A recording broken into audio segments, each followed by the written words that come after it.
Hello tout le monde, bonjour à toutes et à tous.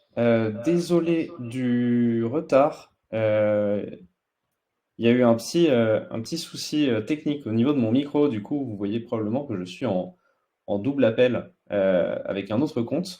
En tout cas, merci de votre patience. Bienvenue à toutes et à tous. Normalement, vous voyez toutes et tous mon écran. J'attends une confirmation dans le moment. Du coup, vous allez me voir. Du coup, le temps que je vois, mais j'ai l'impression que ça tape, du coup, c'est tout bon. Ok, super, on va pouvoir commencer. Encore une fois, désolé pour ce petit souci technique. Du coup, je me présente, je m'appelle Antoine, je suis product manager, ancien professeur chez DataBird, et on se retrouve ce soir pour une petite introduction à Power BI.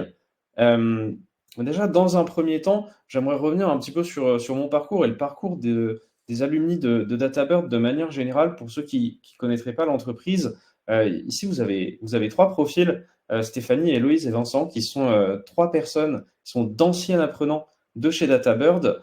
DataBird, qui est un organisme de formation qui s'adresse vraiment à tout type de profils qui sont intéressés par la data analyse.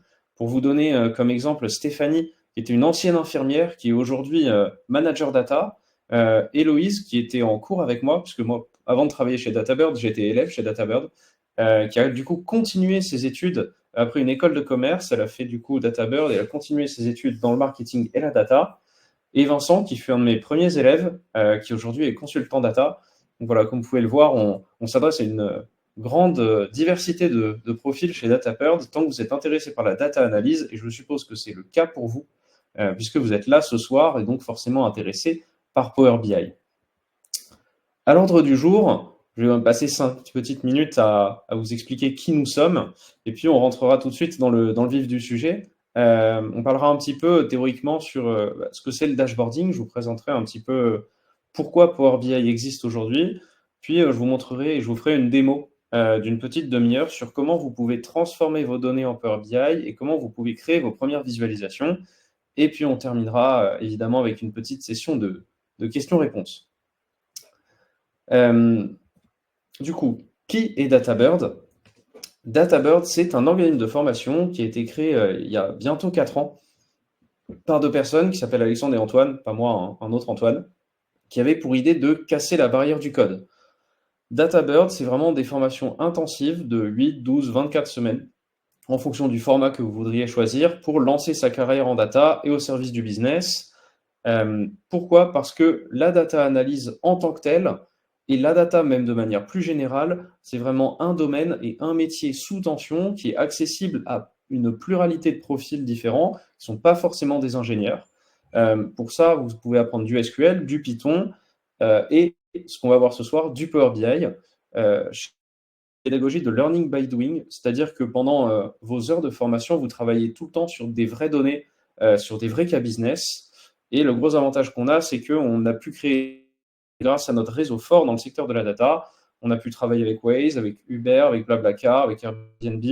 Et puis, vous travaillerez, par exemple, sur des fausses données de Blablacar quand vous ferez un petit peu votre cours de SQL si vous êtes amené à faire une formation DataBird. Si ça vous intéresse, dans tous les cas, on va vous mettre un petit lien dans le chat pour que vous puissiez éventuellement contacter un conseiller data euh, suite à ce workshop pour votre projet. DataBird, c'est plus de 4000 personnes formées aujourd'hui, aussi bien dans nos bootcamps que dans des écoles, puisqu'on travaille en collaboration avec HEC, ou dans des entreprises. Voilà, on vous met un petit peu toutes les différentes entreprises avec qui on a pu travailler, liste non exhaustive, bien évidemment. DataBird, c'est pour, encore une fois, une pluralité de profils. C'est des programmes de reconversion, si vous souhaitez devenir data analyst, en présentiel, en distanciel ou en total asynchrone. On a des formats de formation pour tout le monde, globalement. C'est un accompagnement fort, un travail d'équipe, pour que vous puissiez aussi créer des liens avec, du coup, les potentiels autres apprenants avec qui vous travaillerez. Mais c'est aussi peut-être ce qui nous rapproche un petit peu plus ce soir, des montées en compétences simplement, sans forcément avoir pour objectif de devenir data analyst. Si vous souhaitez monter en compétences sur plusieurs langages et outils dans la data, ou bien simplement sur un outil spécifique ou un langage spécifique comme Power BI, on a des programmes qui sont aussi disponibles. Donc voilà, encore une fois, n'hésitez pas à venir cliquer sur le lien qu'on va vous envoyer ou qu'on vous a déjà envoyé dans le chat si vous voulez parler un petit peu plus précisément de votre projet. Globalement, comment se construit le programme? Le programme chez DataBird, pour des formations en reconversion, je vous donne le gros exemple ici, c'est toujours venir suivre un petit peu le chemin que suit un projet data, c'est-à-dire s'acculturer à la data, apprendre à récupérer de la donnée grâce à SQL, apprendre à manipuler sa donnée avec Python, apprendre à automatiser ses analyses avec BigQuery, et c'est aussi évidemment apprendre à mener ses analyses avec un outil de visualisation. Et pour ce module-là, on choisit l'outil par excellence, l'outil qui est vraiment prédominant dans le dashboarding aujourd'hui, c'est Power BI. Alors, nos différents objectifs aujourd'hui, maintenant que j'ai fini de parler un petit peu de DataBird, c'est de passer un petit moment ensemble pour, dans un premier temps, comprendre les principes du dashboarding, et du coup, par extension, comprendre pourquoi est-ce que l'outil Power BI est si important aujourd'hui, pourquoi est-ce que l'outil Power BI peut vous être utile dans votre travail, dans votre domaine d'expertise. Et ensuite, on rentrera vraiment dans le dur. Je vous ferai une démo pour que vous puissiez comprendre comment est-ce que je peux transformer des données grâce à Power BI et comment est-ce que je peux créer mes premières visualisations grâce à cet outil. L'idée, c'est que si aujourd'hui vous êtes en poste ou si aujourd'hui vous aimez bien faire des analyses de données sans forcément être dans le cadre du travail, que vous puissiez, à la suite de ce workshop, télécharger Power BI Desktop et comprendre comment est-ce que vous pourriez faire quelques premières manipulations. Alors, si ça va à toutes et à tous, on est parti. Le dashboarding, qu'est-ce que c'est? Le dashboarding, c'est un peu un mot à la mode que vous avez peut-être entendu, probablement déjà entendu, si vous avez touché de près ou de loin à la data.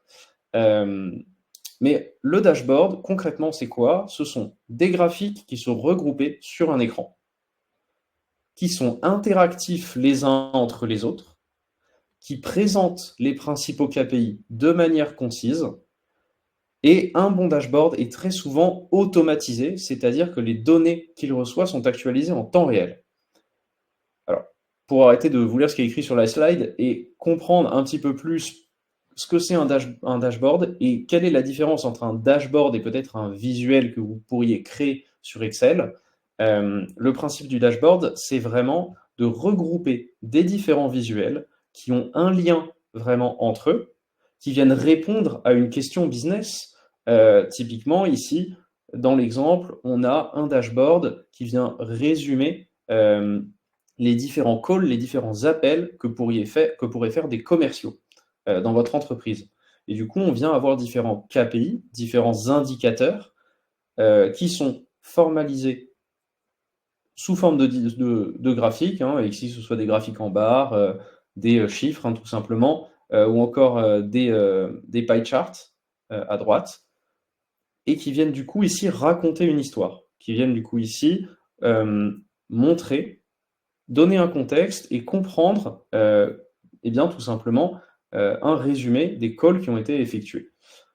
On a évidemment des filtres, on a évidemment une certaine charte graphique, et l'idée c'est que toutes les données que vous voyez affichées à l'écran, elles sont automatisées et elles sont actualisées en temps réel, ou presque, en fonction de comment est-ce que vous réglez un petit peu le truc, mais c'est-à-dire qu'une fois que le dashboard est construit, vous n'avez plus besoin de venir l'actualiser vous-même, tout est fait automatiquement, contrairement à, on va dire, une personne qui travaillerait sur la création de visuels sur Excel et qui viendrait tous les jours tirer ses colonnes, qui viendrait tous les jours rouvrir son nouveau fichier Excel, recliquer, recréer les graphiques.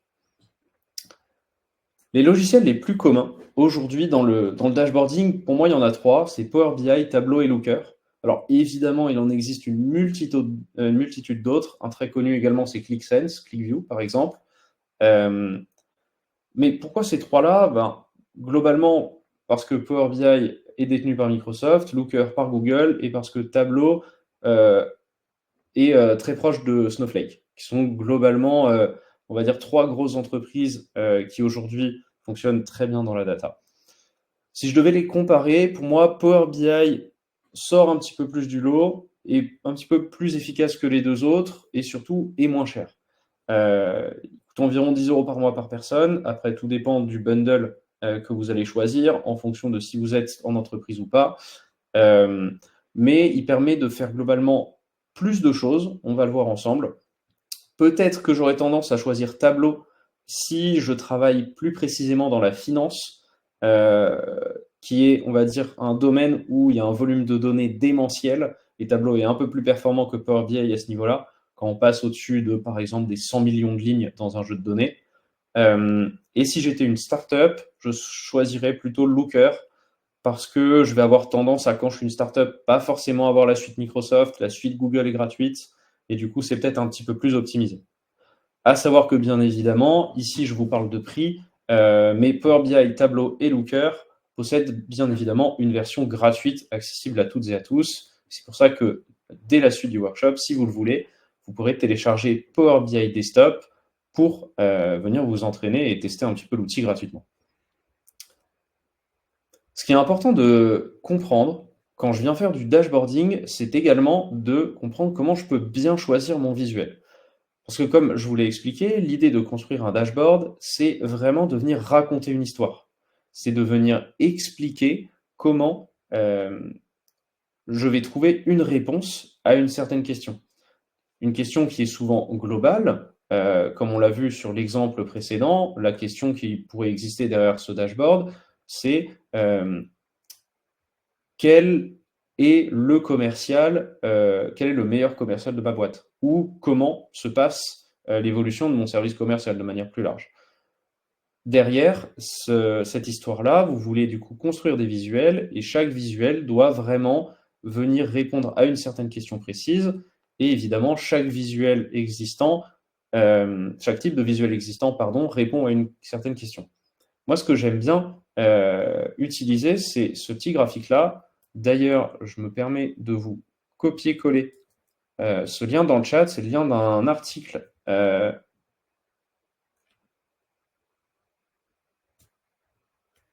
qui amène un arbre de décision. Je regardais un petit peu dans le chat, mais vous voyez bien mon écran, hein, si je ne dis pas de bêtises. Et celui-là, il est pas très complexe, mais pourtant, il fait vraiment le taf. Moi, il m'aide beaucoup quand je travaille au quotidien dessus. En fait, je viens me poser une question et je viens un petit peu lire cet arbre de décision.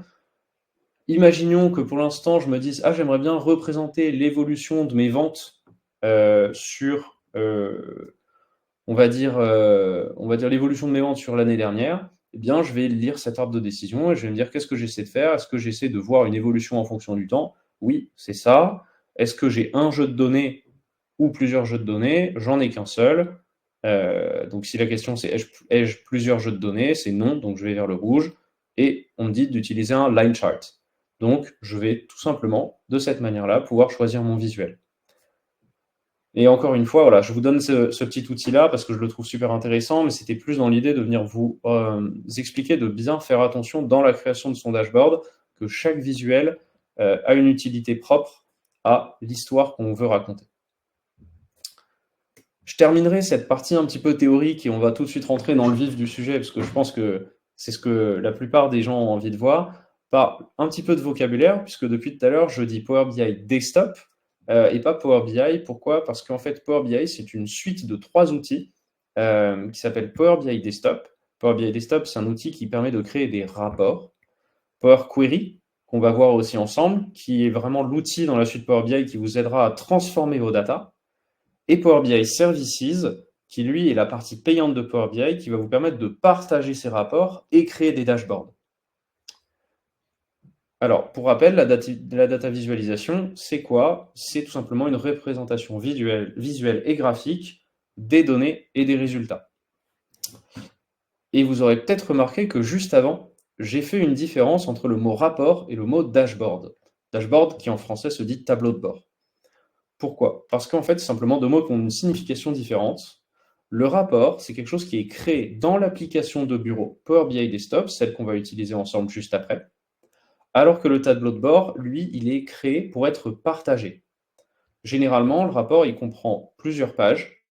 On travaille sur un même thème, alors que le dashboard, lui, il peut piocher dans plusieurs rapports, prendre plusieurs visuels de différents rapports pour construire une vue d'ensemble et être disséminé à différents clients, différents métiers dans mon entreprise, par exemple.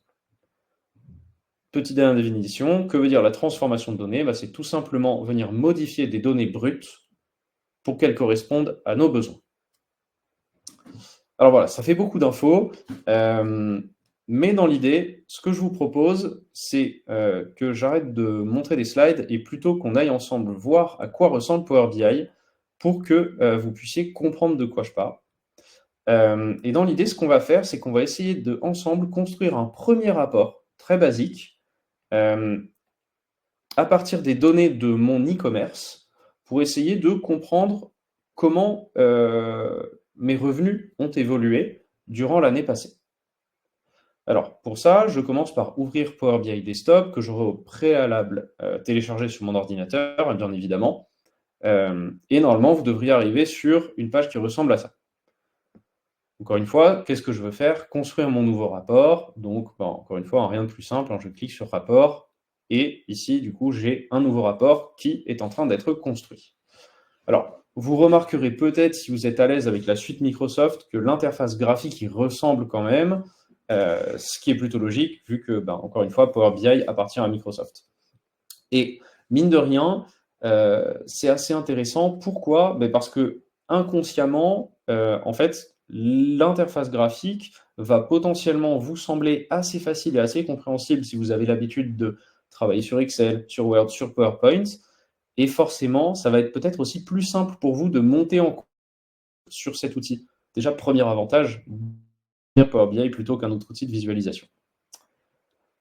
Première étape, bien évidemment, je vais devoir me connecter à un jeu de données, puisque toujours l'idée de créer des dashboards, c'est d'avoir un jeu de données brut, un jeu de données tabulaire qu'on appelle, donc par exemple un fichier Excel, mais ça peut être vraiment n'importe quel type de jeu de données tabulaire, donc il y a des lignes et des colonnes, ou on va dire une relation ligne-colonne. Et comme vous le voyez, je peux avoir des classeurs Excel, des textes, des CSV, ça vous connaissez probablement tous et toutes, mais vous avez aussi beaucoup d'autres possibilités. Vous pouvez vous connecter directement à un dossier SharePoint, vous pouvez vous connecter à des data warehouses comme Snowflake, comme BigQuery, comme Azure. Et vous le voyez, ce n'est pas parce que Power BI appartient à la suite Microsoft que vous ne pouvez pas vous connecter à BigQuery qui, par exemple, est un data warehouse qui appartient à Google. C'est bien important de le noter. Et bon, je ne vais pas dérouler toute la liste parce que même moi, la plupart des choses proposées, je ne les connais pas tellement il y a de possibilités. Mais l'idée, c'était de vous dire que bien évidemment, la force de Power BI, c'est que vous vous connectez à n'importe quel jeu de données, même un PDF. Mais dans l'idée, pour faire très simple, moi, je me suis armé de mon petit CSV dans lesquels j'ai des données qui sont anonymisées. Et du coup, je vais cliquer sur obtenir les données juste ici. Je vais choisir texte CSV et j'ai les datas de mon e-commerce. Et encore une fois, vous voyez, Power BI, c'est un outil low-code. Qu'est-ce qu'un outil low-code? C'est un outil dans lequel on peut coder, mais on n'est pas obligé de coder parce qu'il y a plein d'éléments qui sont cliquables, qui vont vous permettre de justement passer outre, on va dire ce code-là. Et d'ailleurs, j'en profite encore une fois, si déjà là tout de suite, ça commence à vous parler et que vous voulez parler un petit peu plus précisément de votre projet, on va vous remettre le lien dans le chat pour que vous puissiez parler de ça avec un conseiller data. Mais bref, je reprends du coup mon histoire. C'est super, je peux passer de mon fichier CSV et le mettre dans Power BI. Alors, moi, il y a un petit truc qui me dérange, c'est que je vois que là, il y a écrit colonne 1, colonne 2, et j'ai plein de valeurs qui ne sont pas très compréhensibles. Et pour celles et ceux qui auraient peut-être un petit peu l'habitude de travailler avec des fichiers CSV sous Excel, vous pourrez probablement déjà avoir deviné le problème. C'est tout simplement que le délimiteur, ici, n'est pas 2 points, mais c'est simplement une virgule. Le délimiteur, pour ceux qui ne savent pas ce que c'est, en fait, c'est simplement dans mon fichier CSV, j'ai des données qui sont stockées sous format de texte et qui sont séparées à chaque fois par un délimiteur. Vous allez tout de suite comprendre si je choisis virgule. Là, j'ai un tableau qui ressemble quand même tout de suite beaucoup plus à un CSV. Typiquement, je vois bien, j'ai des noms de colonnes avec des chiffres associés, des noms de colonnes avec du texte, etc. La prochaine étape, c'est tout simplement de venir charger mes données dans Power BI Desktop. Alors ici, j'ai pas énormément de données. Du coup, j'ai chargé mes 10 000 lignes en seulement 2 secondes. Et voilà, mes données sont directement accessibles juste ici. Alors, super. Mais bon, bah, globalement, là, j'ai pas fait grand-chose pour tout le temps qu'on a passé ensemble. Donc, allons un petit peu plus loin et essayons de comprendre comment est-ce que je peux maintenant transformer mes données pour atteindre un petit peu mon but. Encore une fois, pour rappel, notre but ici, c'était de afficher des graphiques qui vont pouvoir me permettre de voir comment mes revenus, les revenus de mon e-commerce ont évolué durant cette année. Donc en cliquant sur transformer les données, qui est le bouton juste ici, hein, dans la page d'accueil, j'ai une nouvelle fenêtre qui s'ouvre et vous l'aurez peut-être remarqué, ici il n'y a pas marqué Power BI Desktop, il y a marqué Power Query. Et si je reviens ici, je peux passer d'une fenêtre à l'autre. Pourquoi? Parce que j'ai ouvert un nouvel outil. Je ne suis plus sur Power BI Desktop, je suis maintenant sur Power Query. D'ailleurs, petit aparté, pour ceux et celles qui ne le savent pas, Power Query a été, je crois, depuis un peu plus de 6 mois, voire presque un an, maintenant si je dis pas de bêtises, implémenté dans Excel. C'est-à-dire que si vous travaillez avec Excel au quotidien, vous pouvez aussi venir travailler avec Power Query puisqu'il est implémenté dans l'outil Excel, comme il est actuellement implémenté dans l'outil Power BI Desktop. Bref, ce que je vais faire, c'est que je vais vouloir un petit peu comprendre mon jeu de données pour essayer de globalement voir comment est-ce que je pourrais le travailler. Alors déjà, la première chose qu'il faut faire, c'est comprendre qu'à chaque fois que je vais venir transformer une donnée, Power Query va venir faire les calculs sur l'ensemble de mon jeu de données. C'est pour ça que je vais toujours vouloir commencer par supprimer les données dont je n'ai pas besoin, pour ensuite modifier les données existantes, et pour à la fin venir simplement rajouter des données dont j'aurai besoin. Tout simplement pour que dès qu'il y a un calcul qui est fait par l'outil, il soit fait le plus rapidement possible. Parce que le moins il y a de données, le plus rapide le calcul est fait par l'ordinateur. Première étape, c'est d'identifier les données que je peux supprimer.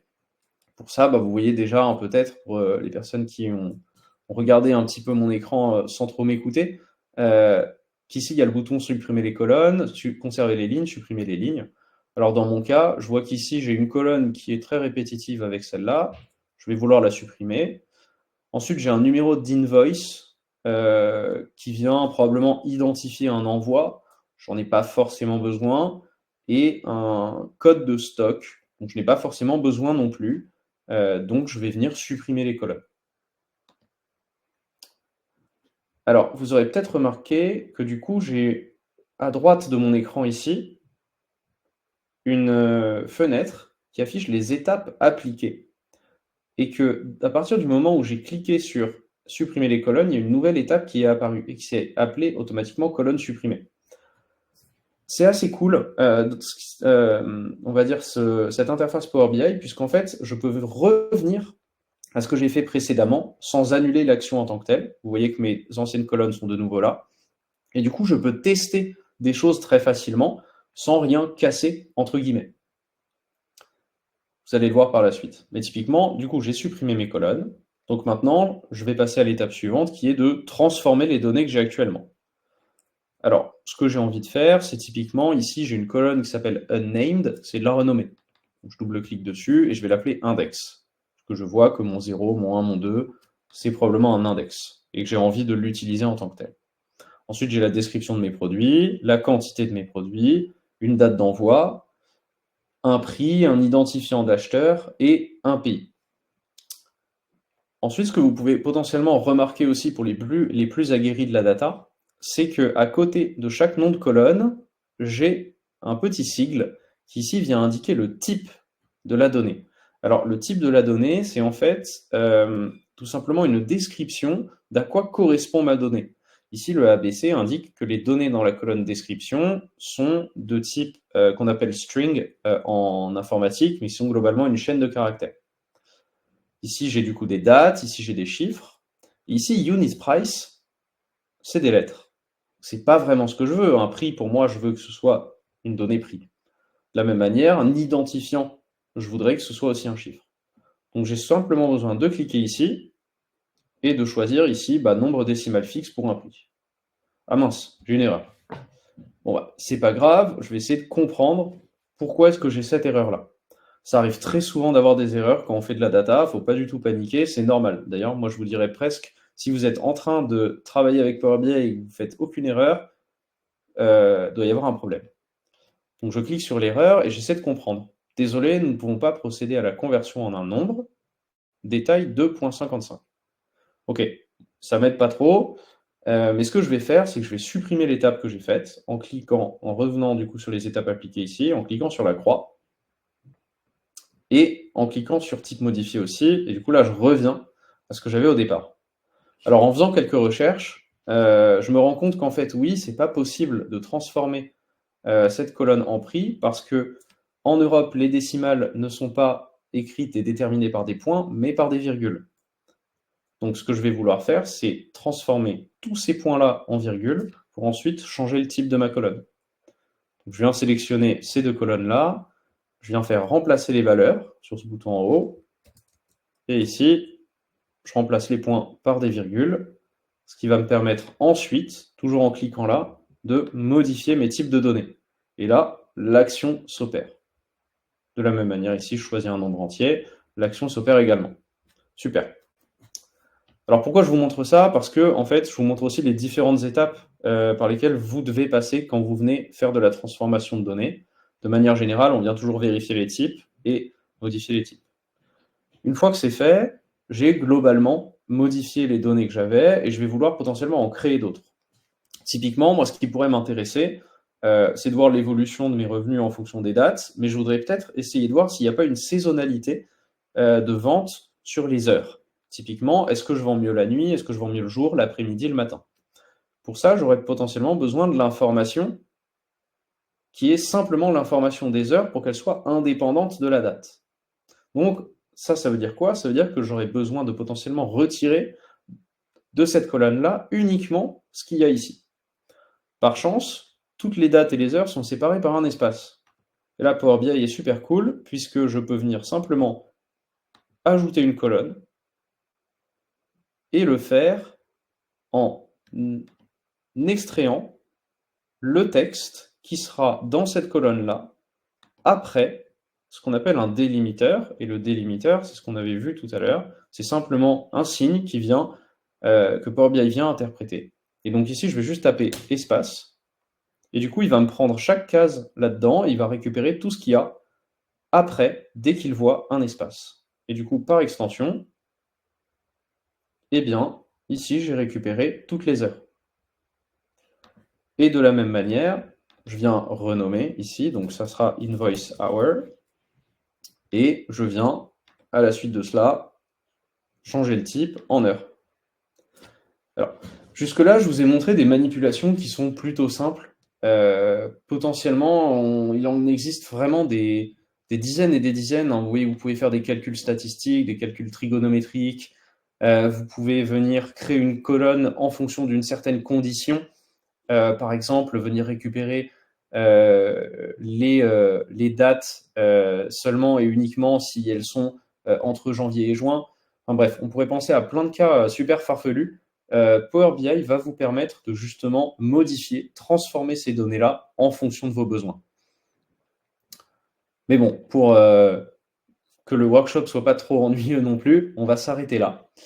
Et on va se dire que pour l'instant, on a réussi à transformer les données comme on le voulait. Donc je retourne dans l'écran d'accueil, je clique sur Fermer et Appliquer. Et en 2 secondes, mes données ont bien été modifiées. Et je retourne du coup sur Power BI Desktop. Ok, super, j'ai réussi à modifier et transformer mes données. Maintenant, on va passer à l'étape de la visualisation.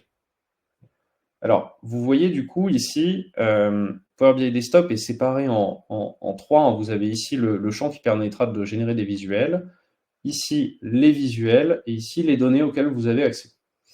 Pour l'exemple simple, moi j'ai importé qu'un seul jeu de données, mais sachez qu'il est possible d'en importer plusieurs. Vous pourriez justement vouloir relier 5, 6 ou 7 Excel différents, venir tous les implémenter en cliquant sur importer un nouveau jeu de données et l'autre s'afficherait ici aussi, ce qui vous permettrait de créer des visuels croisés entre justement plusieurs jeux de données Excel que vous auriez, on va dire, ensemble tout simplement. Pour aller un tout petit peu plus loin, je ne vous le montrerai pas dans ce workshop parce que c'est une étape un peu avancée, mais en cliquant ici à gauche dans Vue du modèle, vous avez ici une description du jeu de données, de ces colonnes, et vous pourriez venir créer ce qu'on appelle un modèle relationnel, c'est-à-dire que vous pourriez venir créer du coup du lien entre vos différentes tables, entre vos différents Excel, entre guillemets, pour que justement les calculs se fassent correctement et que vos visuels se créent de la bonne manière et d'une manière optimisée. Et c'est là où Power BI est vraiment fort, c'est que en fait, c'est fini les VLOOKUP, c'est fini les recherches V, c'est fini d'avoir 50 000 Excel différents. Vous pouvez vraiment venir travailler de manière très simple sur un seul et même jeu de données qui sera regroupé au sein d'un même outil. Mais bon, trêve de bavardage, allons-y, créons nos visuels. Alors, si je clique sur la petite flèche ici, je vais venir retrouver les différentes colonnes que j'avais dans mon jeu de données. Et encore une fois, pour rappel, quel était notre objectif? Avoir un aperçu de nos revenus en fonction de l'année. Alors, effectivement, ça vous l'aura peut-être pas échappé, mais on n'a pas de colonne revenus. Et on ne l'a pas créé tout à l'heure. J'avoue, j'ai un petit peu fait ça exprès pour vous montrer qu'il existe deux manières de transformer la donnée. Jusqu'à tout à l'heure, on a transformé notre donnée en dur, entre guillemets, ça veut dire que les calculs sont faits dès le départ, mais on peut encore optimiser un petit peu notre transformation de données en créant ce qu'on appelle des mesures. Alors, pour ça, en fait, il suffit juste de cliquer ici, dans l'onglet Accueil, à droite, où vous pouvez faire Nouvelle mesure ou Nouvelle mesure rapide. L'avantage des mesures, contrairement à Power Query, c'est que les calculs se font uniquement si votre nom de colonne, si les données que vous voulez utiliser, elles sont dans des visuels. Et du coup, il faut toujours privilégier la création de mesures si c'est possible. Parce que les calculs, en fait, vous allez les faire seulement si vous en avez besoin dans un visuel. Et pas si, au final, vous ne l'utilisez pas. Ce qui permettra à Power BI de faire moins de calculs et du coup de tourner plus vite. Alors, les mesures se créent avec un langage qu'on appelle le DAX. Donc, c'est un langage de code qu'il faut connaître, qu'il faut apprendre. Mais encore une fois, Power BI, c'est un outil low-code qui vous permet de coder, mais qui vous permet aussi de faire des actions sans coder. Et ce qui est cool, c'est qu'en faisant mesure rapide, en fait, je n'ai pas besoin de connaître le DAX. Je peux tout simplement, en no-code, venir créer ma colonne revenu. Alors, heureusement, j'ai ma quantité, j'ai mon prix vendu. Du coup, en faisant quantité fois prix, eh bien, je pourrais avoir mon revenu. Donc pour ça, je clique sur sélectionner un calcul. Après avoir cliqué sur mesure rapide, je sélectionne la multiplication et je viens mettre ma quantité dans ma valeur de base, mon prix, et je clique sur ajouter. Et comme par magie, ça vient me créer du coup ici ma nouvelle colonne qui s'appellera revenu. Et vous voyez que c'est affiché ici en haut à gauche, on va dire une espèce de calcul, une espèce de code qui en fait est l'expression DAX. Donc DAX, encore une fois, c'était le langage qui nous permet de créer ça, qui est associé. Tout ce que je vais faire, c'est bien cliquer ici pour renommer et appeler ceci Revenue avec un E à la fin, puisque tout est en anglais. Ok, bon maintenant on est enfin bon, on a toutes nos données pour faire notre analyse un peu simple. Donc, vous voyez ici, on l'a faite en 15 minutes. Bien évidemment, demain vous aurez des analyses un petit peu plus complexes à faire, ça prendra un petit peu plus de temps. Mais c'est vrai que maintenant que j'y réfléchis, tout ce qu'on a fait depuis tout à l'heure, on aurait pu le faire plus vite en Excel. Mais bon, on y reviendra après sur pourquoi est-ce que justement prendre du temps maintenant, c'est super intéressant pour en gagner plus tard. Alors, pour l'exemple, je vous propose de vous montrer 3 visuels que j'utilise assez souvent, qui sont assez cool aussi, pour venir voir notre évolution de notre revenu en fonction du temps. Alors ici, du coup, je vais choisir un graphique en courbe, comme on avait vu tout à l'heure, puisque vu que je veux voir quelque chose évoluer en fonction du temps, je choisis ce graphique en courbe, ce line chart. Et du coup, tout ce que j'ai à faire, c'est du coup cliquer sur le graphique et cliquer sur le revenu en fonction du coup de la date qui ici indique le temps. Et vous voyez que le visuel se crée tout seul. C'est aussi simple que ça. Il n'y a pas plus... Franchement, il n'y a pas plus simple. Je peux venir filtrer aussi très facilement et remonter dans la hiérarchie, ce qu'on appelle, puisqu'ici, l'évolution est montrée jour par jour. Si je la veux en fonction des mois, bah, je peux remonter ici en fonction, encore une fois, ici des trimestres, pardon, en fonction de l'année. Et puis je peux redescendre du coup en fonction des trimestres, en fonction des mois. On va laisser ça comme ça pour l'exemple. Ok, bah trop cool. Voilà, c'était aussi simple que ça. Et là, je vois du coup que effectivement, euh, entre août et septembre, il y a eu une très grosse augmentation des ventes qui était très similaire à celle de novembre et décembre. Euh, voilà, et une petite baisse, on va dire, sur le mois de décembre. Donc super cool parce que demain, j'ai mes nouvelles données qui arrivent. Eh bien, je vais pouvoir, sans rien toucher, voir ce graphique qui se sera actualisé avec les données du mois de janvier. Et c'est là où vraiment j'ai de la force dans Power BI, c'est qu'en fait, ok, j'ai passé un petit peu de temps à transformer mes données, à venir créer mes nouvelles colonnes, etc. Là où dans Excel, en fait, afficher ce graphique-là, ça aurait été très simple et ça m'aurait pris moins de temps. Sauf qu'à partir du moment où j'ai fait cette action une seule fois, et bien en fait, demain, vu que je ne me serais pas connecté à un CSV, mais que je me serais connecté à une base de données relationnelle, par exemple un BigQuery, un SQL Server, un Azure, où les données sont envoyées automatiquement, et bien en fait, j'aurai plus jamais besoin de toucher ce graphique, il s'actualisera tout seul tous les jours. Alors, vous pouvez bien évidemment afficher tout style de graphique, hein, il y en a plein, ici il y en a une vingtaine, et d'ailleurs vous cliquez ici, vous pouvez obtenir bien plus de visuels, et vous pouvez même importer des visuels que vous créeriez vous-même si vous êtes adepte de code, que vous aimez bien coder en Python par exemple, vous pouvez créer vos propres visuels en Python et venir les mettre dans Power BI. Bon, je ne vais pas dans le compliqué, mais sachez qu'il y a une infinité de possibilités. Mais pour vous montrer des trucs un peu cool, je vais vous montrer aussi potentiellement une carte. Si je veux maintenant voir non pas l'évolution de mes revenus en fonction du temps, mais comprendre dans quel pays est-ce qu'aujourd'hui mon e-commerce fonctionne bien, bah, de la même manière, hein, je clique sur carte, je clique sur revenus, je clique sur country, et là j'ai directement la map de Google Maps, qui est de Google Maps, de OpenStreetMap, pardon, qui est chargée. Et plus le rond est gros, plus j'ai de revenus dans mon pays. Donc je vois que j'ai un très très très gros rond sur le Royaume-Uni, puisque je fais la plupart de mes revenus là-bas. Petit rappel sur ce que je vous disais tout à l'heure, ce qui est aussi également très cool avec les outils de dashboarding, c'est que les graphiques sont interactifs les uns avec les autres. Et typiquement, si je viens cliquer sur le pays Royaume-Uni, vous voyez que ici, mon graphique a changé. Alors je vous refais l'action, regardez bien le graphique au-dessus, hop, hop. Qu'est-ce qui se passe? En fait, simplement en cliquant sur le Royaume-Uni, ça vient filtrer ce graphique d'évolution des ventes qui est aussi relié à celui-là, et du coup sélectionner uniquement les revenus générés dans le Royaume-Uni. Et si je reclique autre part, ça me remet les revenus totaux.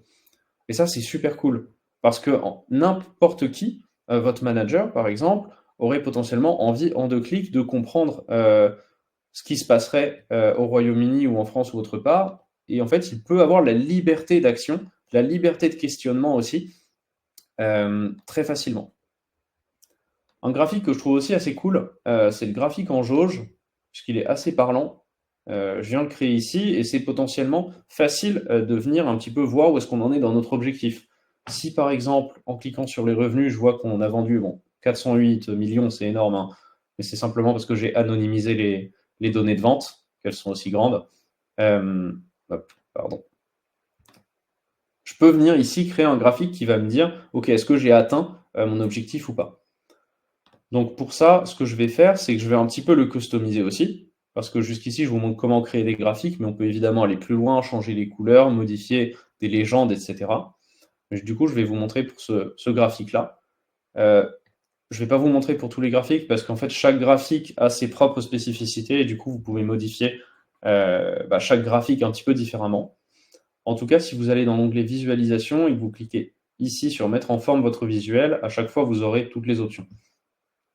Donc ici, ce que je peux vouloir faire, c'est mettre un minimum de revenus, 0, un maximum, on va se dire qu'on ne fera jamais plus de 800 millions de chiffre d'affaires, c'est quand même déjà pas mal du tout. Hop, j'ai mis trop de zéros là. Hop. Et on va dire que notre objectif, c'est 500 millions. Et du coup, mon objectif s'affiche ici. Et alors, ce qui est encore plus cool, c'est que une fois que vous avez créé ce rapport, vous pouvez potentiellement venir le déployer sur Power BI Services, comme je vous l'ai expliqué tout à l'heure, qui est l'outil de Power BI qui permet de transformer vos rapports en dashboard et qui vous permet donc de donner accès à des dashboards à des personnes sur lesquels vous pouvez vraiment faire plein de trucs. C'est-à-dire que sur Power BI Services, vous pourriez sélectionner ce graphique-là et mettre une alerte qui elle-même enverrait un mail à partir du moment où on dépasserait l'objectif. Je pourrais écrire un mail sympa à mes collaborateurs du type bravo, on a atteint l'objectif des 500 millions cette année, tout le monde reçoit son bonus. Bon, c'est un exemple sympa, mais on peut trouver une utilité peut-être à ce graphique-là où on ne viendrait pas, non pas vérifier l'objectif d'un revenu, mais plus vérifier si on arrive en dessous du seuil d'un certain stock. Eh bien, je pourrais non pas en déclencher l'envoi d'un mail, mais je pourrais déclencher l'envoi d'une commande. Typiquement, je pourrais ici construire un rapport totalement différent sur les stocks de mes entrepôts et à partir du moment où il me reste plus que 10 produits dans mon stock, eh bien, automatiser du coup l'alerte qui serait envoyée, on va dire, au responsable et qui derrière enclencherait une commande, par exemple. Enfin bref, vous pouvez penser à vraiment beaucoup de choses différentes. Power BI, c'est un outil sur lequel je travaille depuis 1 an et demi, qui a encore des secrets pour moi, tellement il y a de possibilités. Mais du coup, je vais m'arrêter là pour la petite présentation, puisqu'on a réussi à atteindre notre objectif de venir construire nos premiers visuels. Donc en petite conclusion, bien définir son objectif business et le besoin de ses clients pour créer son dashboard, lier ses données à Power BI, utiliser Power Query pour transformer ces données en brut dans Power BI, préférer les mesures et les mesures rapides quand c'est possible. Ensuite, on crée nos différents visuels.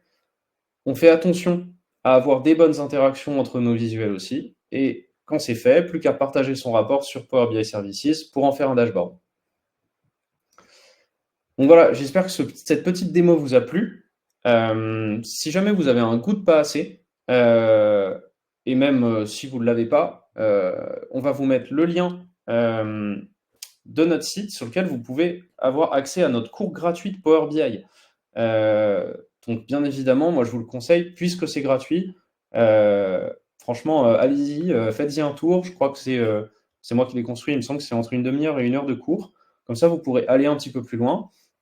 Et en dernier lieu, on va encore une fois vous mettre le lien dans le chat sur lequel vous pourrez contacter nos responsables d'admission. Vous aurez peut-être la chance de parler avec Victor, Tristan, Ethan, Thibaut ou encore Sarah et Xavier, ou même Jones, que je n'ai pas mis sur cette slide-là, qui sont nos consultants data, qui pourront vous aiguiller si vous avez des projets data. C'est totalement gratuit. Donc encore une fois, si vous voulez discuter de votre situation avec eux, pour voir si potentiellement il y aurait une formation qui vous conviendrait, bah, n'hésitez pas non plus.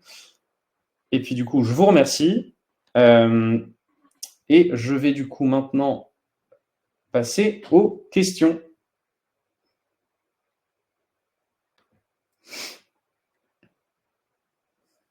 Alors du coup, n'hésitez pas à poser des questions.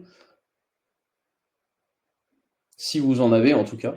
En tout cas, merci beaucoup Franck. Je vais dire un petit peu, parce que c'est vrai que j'ai beaucoup parlé. Super intéressant, merci beaucoup. J'ai commencé la formation avec vous. Bah, super Marion, si tu es déjà inscrite, j'espère que la formation te plaira. Merci Mathilde, j'espère que tu vas bien. Mathilde qui est une alumni qui a fait une formation avec nous aussi, que j'ai eu la chance d'avoir en élève. Une rediffusion est-elle disponible? La rediffusion sera totalement disponible, Laetitia. Elle vous sera envoyée normalement. Très bien expliqué. Merci beaucoup, ça me fait plaisir. Merci beaucoup à toutes et à tous.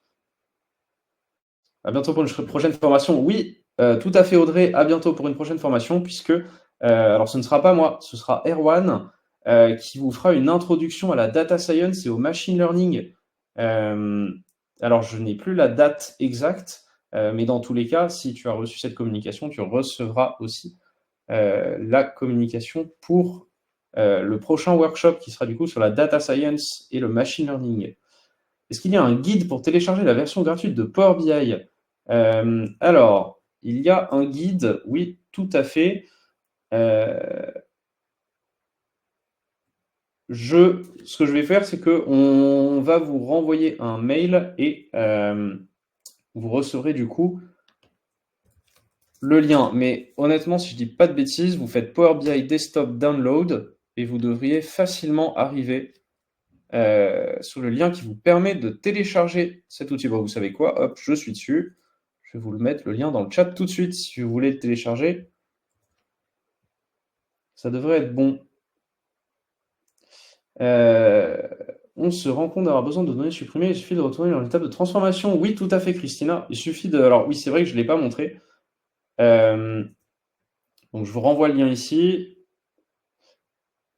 Du coup, en fait, si là, je me rends compte que je n'ai pas supprimé des données, à tout moment, je peux recliquer sur transformer les données. Et en fait, tout ce que j'ai fait est bien retenu en mémoire par Power BI et je peux du coup retourner ici et retourner sur Power Query, refaire déjà la transformation. Je reclique sur fermer et appliquer et les étapes se seront sauvegardées. Alors, je vais aller voir dans la partie questions juste après. Je finis juste de le lire ici. La formation certification Power BI nécessite-t-elle de suivre votre formation Power BI complète? Alors, Philippe, si tu es déjà aguerri en Power BI et que tu souhaites uniquement passer l'add-on, on a une formation pour les personnes qui sont aguerries en Power BI, qui veulent juste avoir une préparation à la certification. Et pour ça, on t'envoie un test pour vérifier. Ou alors, enfin, je te conseille directement de contacter nos consultants data parce que en fonction de ton parcours, ils t'enverront peut-être un test pour vérifier ton niveau. Mais on a un parcours qui te permet de, si tu es aguerri en Power BI, de simplement avoir la préparation à la certification. Y aura-t-il une session de formation en présentiel en septembre, la formation Data Analyst? Oui, tout à fait, Diane. Il y en a une qui commence en septembre. Je t'invite à, encore une fois, contacter un de nos consultants data pour avoir la date exacte. C'est mieux de se taper l'app Windows ou télécharger depuis un navigateur. Alors, moi, je conseille vraiment d'aller sur Power BI Desktop et du coup de télécharger l'application parce que si vous utilisez l'interface web, eh bien, vous n'aurez pas du tout toutes les possibilités que vous offre l'application. Merci beaucoup en tout cas pour vos commentaires, ça me fait plaisir, monsieur Antoine, pour ce petit récap. J'épuise ma fin de formation. Ah oui, Nathalie, bah écoute, j'espère que tu t'es bien reposé de la formation et avec grand plaisir. Alors, j'ai beaucoup de questions. Comment existe des fonctionnalités de partage et des collaborations? Alors, oui, Awa, tu peux en fait aller sur ce qu'on appelle l'application Power BI, sur Power BI Services.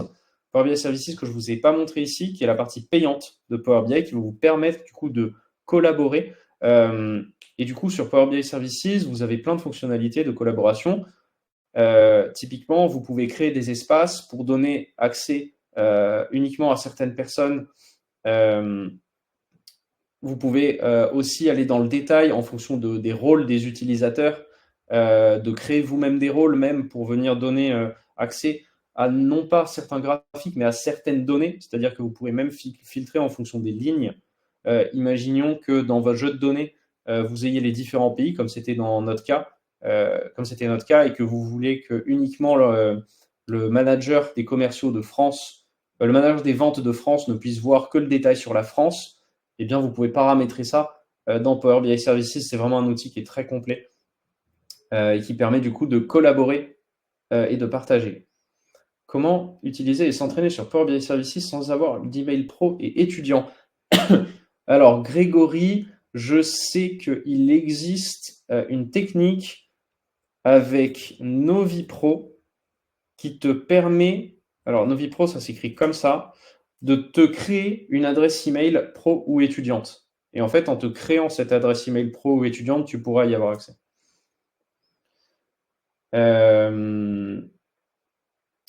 Pour nous qui n'avons pas de base de données, comment faire pour obtenir une base de données anonymisée? Question de s'exercer. Très bonne question, Claise. Alors, moi, je vous conseille d'aller sur data.gouv.fr. data.gouv.fr qui est le site par excellence du gouvernement qui vous permet d'avoir accès à plein de jeux de données. Il y a aussi ce site-là, Kaggle, qui vous permet aussi d'avoir accès à plein de jeux de données. Après, si un sujet t'intéresse de manière précise, je sais pas, on va dire un sujet sur le sport, t'aimes bien le hockey sur glace, tu peux taper hockey sur glace, jeux de données sur Internet, tu vas en trouver. Il y en a plein. Merci à vous tous, ça me fait très plaisir. Je vois mes collègues de rajouter un tableau de date à leur calcul et le mettre en relation avec d'autres données. Quand est-ce que c'est intéressant? Alors, en fait, un tableau de date, c'est intéressant. Pourquoi? Parce que Power BI a deviné que toutes les dates possibles existent. Typiquement, dans notre jeu de données tout à l'heure, on avait des données qui sont uniquement, alors je vais te les montrer, qui sont uniquement des données de 2011. Mais comment faire pour, imaginons que tu n'aies pas de vente, on va dire le 17 janvier, et que tu veux quand même avoir de la donnée sur le 17 janvier en disant qu'il y a un 0, en fait le 17 janvier il n'aura pas été inscrit dans ta table. Parce qu'il n'existe pas, parce que tu n'as pas eu de vente. Et du coup, on va créer ce qu'on appelle une table de dates, qui est une table qui référence toutes les dates possibles et inimaginables, depuis 1900 par exemple, ce qui va te permettre de faire des calculs entre les dates qui existent dans ton jeu de données et d'autres dates qui n'existeraient pas. Alors, j'espère que mon explication était claire, j'avoue que la question n'est pas très simple. Si ces compétences sont nécessaires à rechercher dans quel domaine? Eh ben alors, c'est une très bonne question, Elisabeth. En fait, la data, pour moi, ça s'applique à quasiment tous les domaines. Et du coup, forcément, ça va pouvoir t'être utile, j'ai envie de dire, peut-être à tort, hein, mais quel que soit ton métier. Mais je vais prendre un exemple très lointain. Imaginons que tu es boulangère. Eh bien, peut-être que tu aurais envie de savoir à quel moment est-ce qu'il vaut mieux que tu aies, on va dire, une ou deux vendeuses ou vendeurs dans ta boulangerie. Et à quel moment il vaut mieux que tu sois toute seule. Eh bien, tu aurais peut-être besoin d'avoir un peu de la data sur quel jour de la semaine, à quel moment tu as beaucoup de gens qui font la queue, à quel moment tu vends beaucoup de produits, pour optimiser un petit peu le nombre de vendeurs que tu aurais dans ta boulangerie à un certain moment. Bah, vous voyez que même dans le contexte d'une boulangerie, je peux de tête comme ça vous trouver une idée.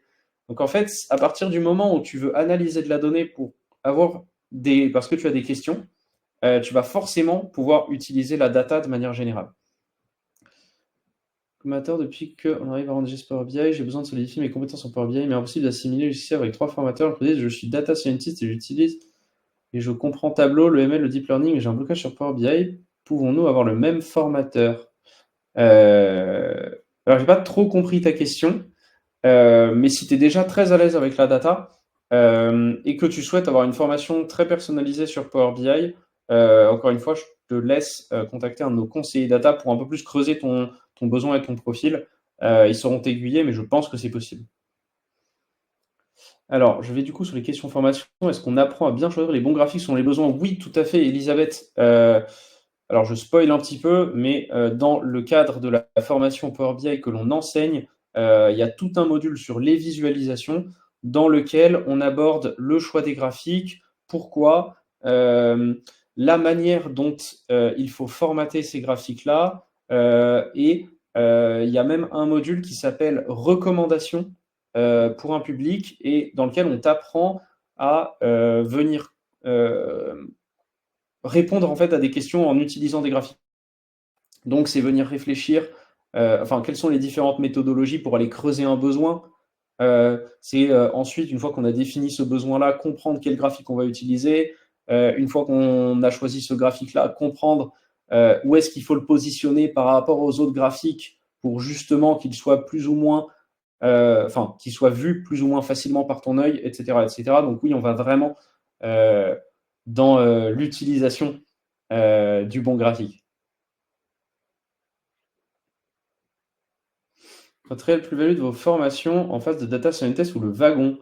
Écoute, Philippe, alors c'est une question difficile pour moi parce que j'ai à la fois pas envie de t'y répondre parce que j'ai pas fait les formations de data scientist et du wagon, mais j'ai à la fois envie de t'y répondre parce que, étant donné que moi j'ai été dans la situation où, avant de travailler pour DataBird, j'étais élève chez DataBird et du coup, j'ai fait la démarche de contacter Le Wagon, j'ai fait la démarche de contacter Data Scientist, j'ai fait la démarche de contacter DataBird, avant de m'inscrire à une des formations.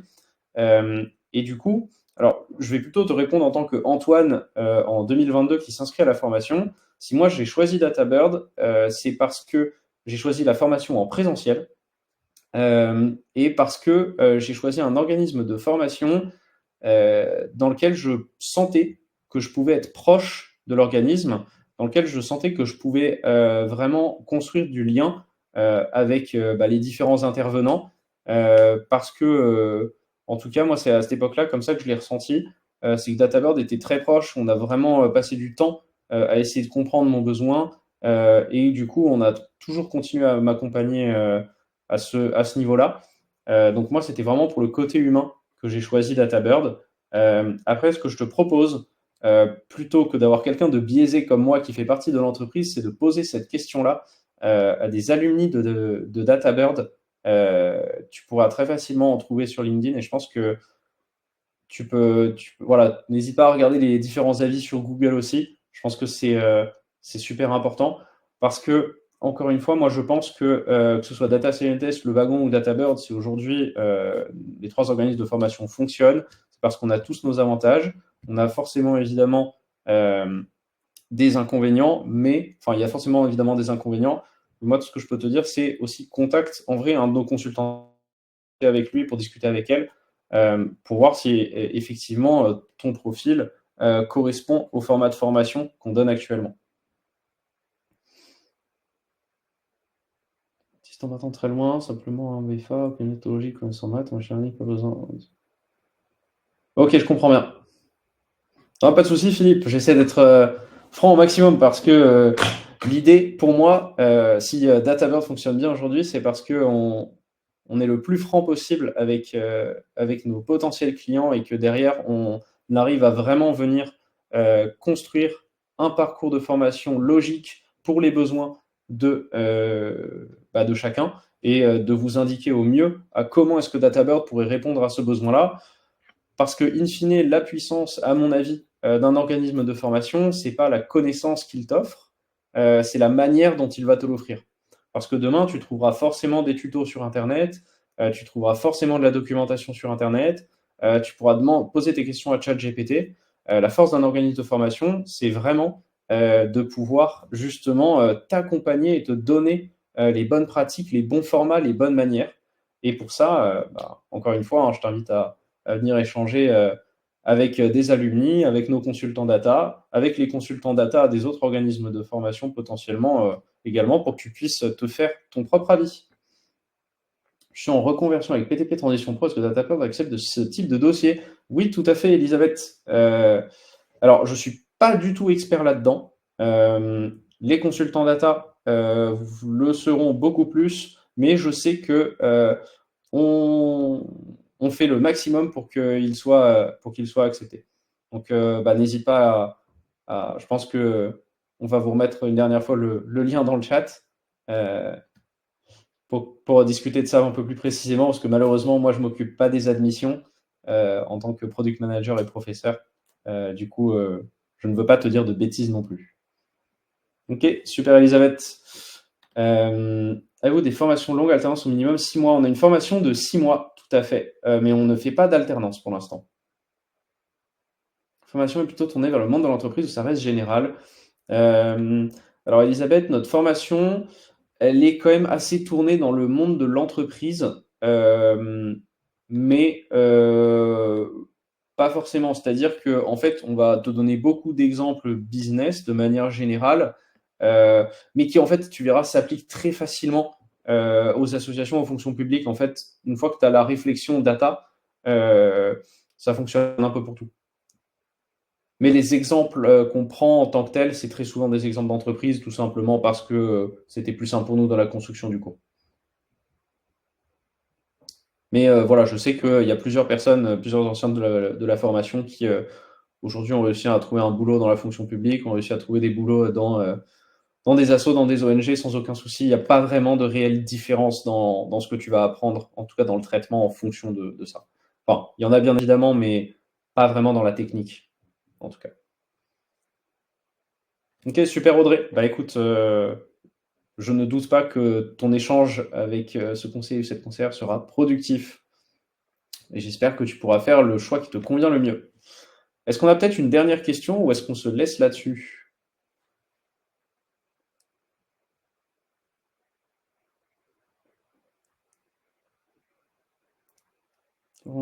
Alors, intense, 6 mois. Alors, on a une formation de 6 mois, comme je disais. Tu vois, comme on disait, censé être une formation seulement 6 mois. Alors, malheureusement, aujourd'hui, enfin, mettre en place des alternances, c'est quelque chose qui demande beaucoup de temps. C'est un sujet sur lequel on réfléchit, sur lequel on va probablement travailler. Malheureusement, aujourd'hui, c'est pas le cas. Mais je comprends un petit peu, Coding Purple, ton besoin. Mais effectivement, malheureusement, non. Aujourd'hui, on a seulement une formation de 6 mois maximum.